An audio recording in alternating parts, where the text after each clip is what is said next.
What's happening, guys? Coast to Coast Studios, your host for tonight's Behind the Grams, where we jump into the motivations, the inspirations, and some of the stories behind some of the social networks that we follow every day. Tonight I have shoe artist, custom shoe painter, B Street Shoes.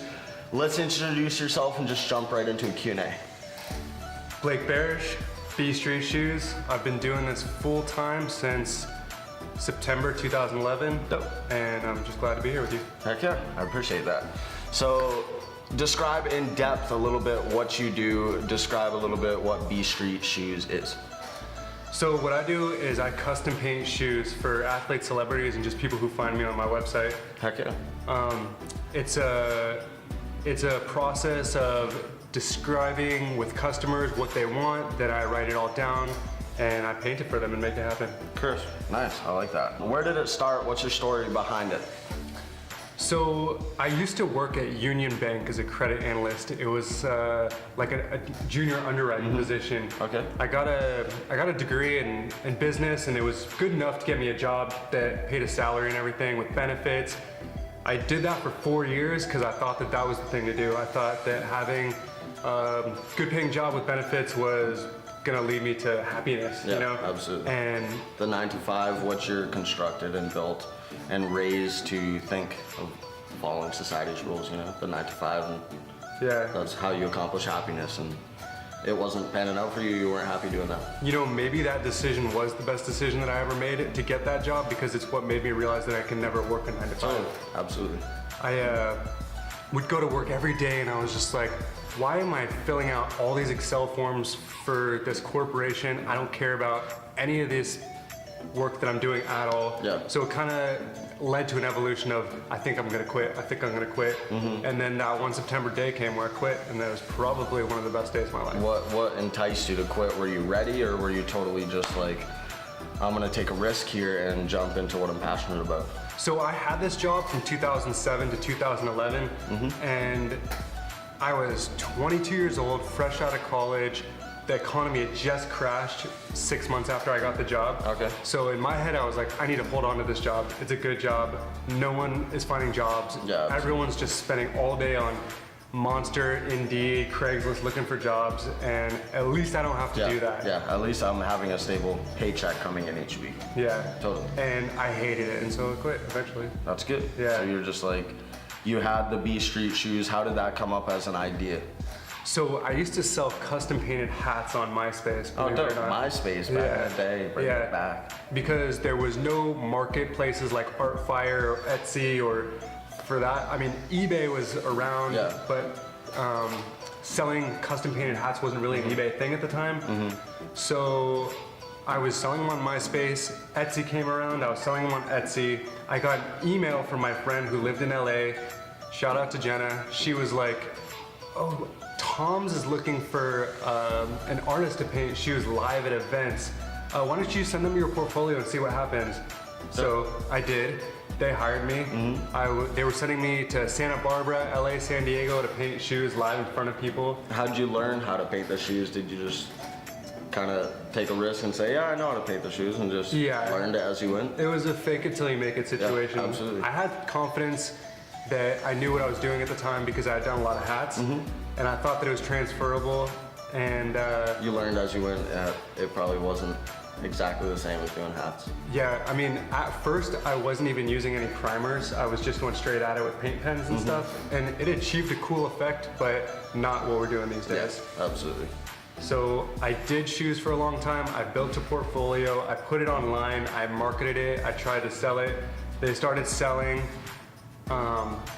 And then, what do you know? All of a sudden, sneakerheads found my website, and I started getting contacts for Nikes, Adidas, Reebok, Heck yeah. New Balance, and so that's kind of where we're at now. Heck yeah. I want to jump back a little bit. How are your sales on MySpace? I mean, under 1,000 a year. Yeah. Yeah. That's interesting, because when MySpace was right before Facebook, you know, and you had AIM, you had MySpace, and that was like my early days, so I was definitely not selling anything on MySpace, but it's a little easier in this day and age to sell stuff on Facebook, would you say, than MySpace? I would say Facebook is easier to sell than MySpace well, now. they have a marketplace Yeah, also. I haven't paid attention to MySpace lately. I know it's good for musicians. But Yeah. Let's jump into what motivates you. What do you feel are your biggest inspirations and motivations each day? I consider myself a creator, so I have a rule for myself that I have to create something every day, and it can be a sketch, it can be a painting, it could even be an app, you know, just keep doing something and something. And that was kind of a promise that I made myself when I quit Union Bank, because I wasn't creating, I wasn't doing new stuff every day. I wasn't learning new stuff every day. And so my motivation is learning and creating. Totally, that's awesome. You gotta keep yourself in that headspace and keep progressing each day. You meet two types of people that are in their middle age, in their 50s and 60s. The people that have been doing new things, new experiences, and learning new things their whole life, and then the people that have been doing the same job their whole life. Yeah. And it's just clear the happiness of the people that are doing new stuff. Totally. And so I'm hoping that in my young age, I can go down the good path. That's good. And not get stagnant. You're kind of setting yourself up for the future. Yeah. What is one of your biggest failures, either in life or with B Street Shoes, and how did you learn from that? You know, I've had a lot of bumps in the road, whether it's doing designs that I probably shouldn't have, or spending money on certain things that I shouldn't have. I think that probably the biggest thing that I've learned in my life is how to organize my time. Totally. Time management? Yeah, time management is as dumb as a topic that seems like. No, absolutely. As a business owner, it's very important. Yeah, you have to wake up every morning and you have to realize that if you're gonna have an enjoyable day, an enjoyable week, an enjoyable life, you can't keep letting bullshit get in the way, you know? Everyone's gonna try and steal a piece of your time, and you need to respectfully decline. Absolutely. Totally agree. What are some of your short-term goals with B Street Shoes? Definitely a short-term goal for me is traveling and painting. Just seeing the country and Yeah. exploring and networking and marketing and building your business? I've been behind a computer a lot the last 6 years selling shoes on my website, and so I have great email conversations with people that do end up getting pretty deep, you know. It's kind of like being a tattoo artist. They're telling you everything about their life, what's important to them, and then what design might be symbolic to them on shoes. Totally. And so for me, I've really enjoyed meeting those people face to face and building a rapport with them and trust with them. And it just makes painting the shoes and getting them in their hands that much more positive. Absolutely. So you're big on the human interaction. You like the... It's fun, and I'm definitely trying to incorporate that more in my business. I guess the reason that I got a degree in international business, in my head, it was like, I'm gonna get paid to travel. That's the whole goal. Yeah. And so, even though the degree didn't end up doing anything, because I don't work for a company that requires a degree, Yeah. the goal remains the same, to travel and get paid for it. Then do you feel that the knowledge that you gained throughout that schooling was beneficial now? Yeah, for sure, you know, because when you sell a lot of shit, you need to be able to look at an income statement. Yeah. And if you don't get the income statement, you're gonna freak. Yeah, absolutely. Some of your long-term goals. What are some of your long-term goals with B Street? I want to paint a 100-foot wall. Yeah? I want to paint 100 foot I tall. want to paint a 10-story building. That'd be dope. Obviously, I'm not going to do that unless I'm actively pursuing it daily, because there's not that many 10-story buildings out there. Not around here. Yeah, but You could start with a 5-story building. yeah, it's kind of like I would have to almost be in LA full time for that, you know? From just blasting out DMs on Instagram all day, Yeah. trying to get somebody who needs it, Yeah. or is going to pay for it, or allows it on their building. What would you want to paint if you could paint something? I've always been inspired by life, you know, whether it's an animal or flowers or a street scene. So it would probably be something related to that. Yeah. Something that I feel like I've been good at is listening to, you know, the building owner or the customer and stuff, and just hearing about what they would want and what's important to them, and then putting my own style and my own spin on that. Absolutely. If you just don't listen to anyone and you just do what you want to do. Yeah, you're not gonna have a happy client. Yeah, I mean, and as special it is to me, you want it to be special to everyone in the community. Totally. That's like the thing that I love about street art, and it's my #1 passion. Although I do custom sneakers full time, street art's kind of like for the community, you know? Yeah. You don't want to paint a painting for some rich guy that's gonna sit in his house. Like, yeah, that's cool and everything, and you got paid good money for it, but it's not everyone It's not benefiting off it. Yeah. I want to be able to make art for people that don't have any money and that can just enjoy it in their neighborhood. And so that's really a long-term goal, is to be able to get my art out there for people that just can't afford it. That's awesome. Who's some artists that you look up to? Who inspires you? There's definitely a lot of artists that I look up to. Today I was looking on Instagram. There's this artist and he does ultra realism. His name's Dante, and he just did a collaboration with a guy named Duz. There's artists named Tristan Eaton, Madsteez, Human. All these other artists have like great styles. Yeah. And but probably the #1 thing I look up to with all these artists is they produce work. They're non-stop working. They're on that grind. Yeah, they're always doing new things. Heck yeah, that's what it's all about. You have to stay consistent. You have to keep your head and surround yourself with the people that push you to be the best version of yourself, you know? There's a Steve Jobs from Apple, his quote, "Real artists ship."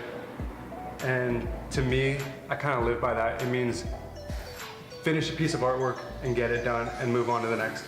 Don't be one of those artists that dwells on some piece. Don't be a musician that is writing the same song for a year. Totally. Do it and move on to the next. Don't let perfection get in the way of productivity. More or less, you know? Where's that quote from? Straight up. No, Where'd you I make don't that know. up? I don't know. I'm pretty sure it's from Gary Vee, probably. Yeah. I love Gary Vee, but he stresses that like understand that something's good enough. You know what I mean? You don't put out work that you're not happy with, but like you said, don't dwell on something and that's stopping you from producing more work. I'd rather 10 pretty good pieces of content in a month span than one in a month span. And that's what I see a lot of artists that I'm competing with. They have really solid work, but they have like one really good video a month, and I feel like I have 10 to 20 pretty solid videos a month, you know? And that keeping on the creative grind is key, you know? And everyone's definition of perfection is different. Totally, I agree with that. And my definition of perfection was way different than 6 months ago, which was way different than a year ago. Exactly. And when I look at pieces that I painted 6 months ago, I'm like, oh, you know, I would have improved this or I would have improved that, but I still like it because it's done now. Yeah, absolutely. And so... And you get to see your progression throughout the years. Like even looking at your Instagram like 6 months ago, you're like, yeah, it's good, but it's not, I wouldn't be happy with it now. You know, Yeah. Your perfection perception does change over the years as you learn new skill sets and stuff, you know? yeah. Totally. If you could say one thing to inspire a creator, maybe a painter that's pushing towards the same goals as you, what would you say? I would say create every day. Yeah. And probably do it in the morning too. Yeah. Well, your brain's more receptive to learn in the morning. Because if you're gonna push it off till nighttime, yeah, if you're that type of person, do it. But you might not do it. Yeah, You know? exactly. Because we all like to party in the Something evening. comes up. You know? And doing good artwork or anything in the creative field does unfortunately take concentration. It does. And in the morning, should be, as long as you went to bed or didn't party the night before and you're not hanging over while you're trying to get a painting done, you know, you should be good. But I feel like if you're trying to learn a new skill in painting in the morning, your brain is more receptive to retain the knowledge that you're trying to learn over at night when you're tired and you're not in your full capacity. You know? Totally. Definitely my advice to artists and other creative out there is just do it. Just go after it. Just pursue it, because if you are allocating all your time to doing your 9 to 5 and then you're doing your creative afterwards, you're gonna get there so much slower. You gotta just do the full transition full time to your passion, and if you work hard, it'll build up quicker than it would otherwise. Yeah, absolutely. Totally. Plus, whatever you do, you're gonna end up making more money than you were before. And if you don't, I'd rather take a little bit of a pay cut and do what you love, rather than make a little bit more being miserable going to work every day. I mean, you say that, but in a sense, I kind of feel like that's a fallacy. Being a well-paid creative is possible. It's, absolutely. It's not a zero-sum game, and But when you're making that transition, you know what I mean? Yeah, when you're making the transition, for sure. I'd rather be eating ramen, being happy, for sure. Yeah, totally. Yeah, and this goes for 24-year-olds or 42-year-olds. It doesn't matter.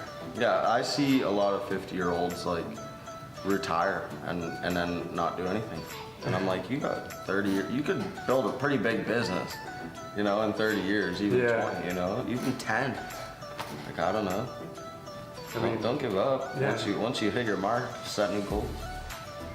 These days, there's guys that are building businesses in 10 days. Yeah, So, oh, absolutely. If you have a good marketing plan and a good structured team backing a product, yeah, and you have money to back it, you know, also capital, you can push a business to a profitable gain pretty quick. yeah. That's my goal once I have money, is invest, be a capital investor. Yeah, I mean, these days, obviously, everything's changed because of the internet, you know? But if you do have a good product, you can put it up for sale and see what happens. Yeah, absolutely. You could be Kim Kardashian selling 10 million products in a day. All right, well, I really appreciate you watching. I'm your host, Coast to Coast Studios, Behind the Grams. Blake Barish with B Street Shoes. Be sure to go shoot him a follow, check out his work, and if you need any customized shoes, you know who to check out. Thank you, dude. Thank you. Let's go check on who's fucking muzzling around.